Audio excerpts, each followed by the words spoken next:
Konnichiwa, Pat Tokuyama here, creator of All Day I Eat Like a Shark, where I share my Japanese cooking videos once a week showing you guys how to make Japanese food. Today is another episode of Shark Bites, episode number 5. And what we're going to be talking about today is 7 ways that you can save money on your next trip.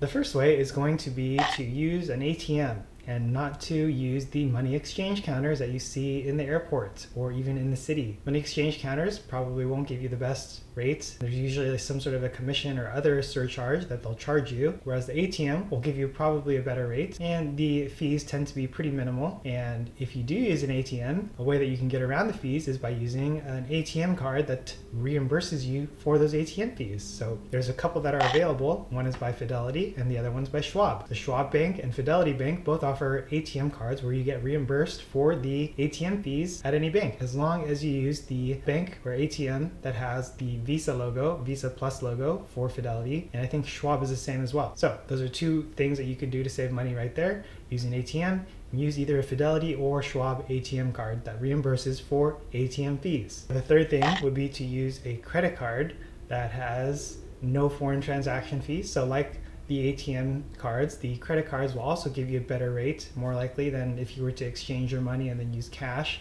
And plus you can get points with your credit card company. Usually it's around 1 cent or 1 point per cent spent, which is better than nothing. It's like a 1% rebate essentially. And then also make sure that when you do use your credit card that you pay in the local currency. So sometimes depending on the country that you're visiting in, they'll let you choose either US dollars, for example, or euros, or US dollars or yen, for example. And you always want to use whatever that country's currency is so that you get a better rate. The 5th thing has to do with understanding local prices. So if you are brand new to a country, you've never been there before, you don't know what the cost of like a soda at the farmer's market is or a piece of fruit, ask a local or watch what the locals are doing, how much they're paying for their stuff, and that'll give you an idea of how much you should be paying. Same thing with taxis or any other kind of service where there isn't really a price list for you to refer to understand how much things could cost. Alternatively, ask your host if you have an Airbnb or you're staying at a bed and breakfast, or the hotel concierge, and they should be able to tell you what you should be paying for local services. Number 6 is to consider doing a free tour. So some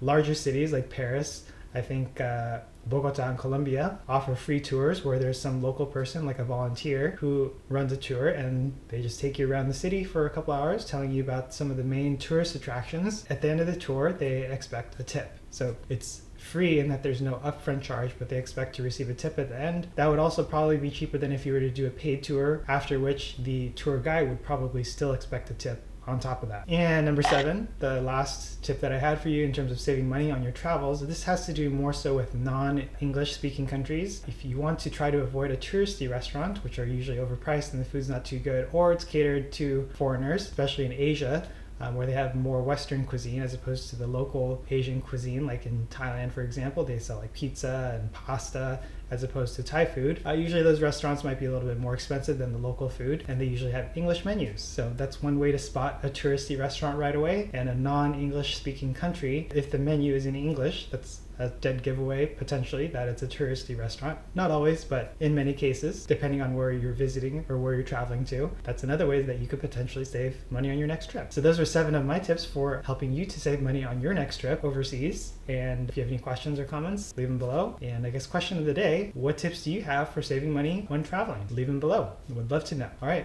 that's gonna be it for today's video, and I guess I'll see you in the next video. Jenna, bye-bye.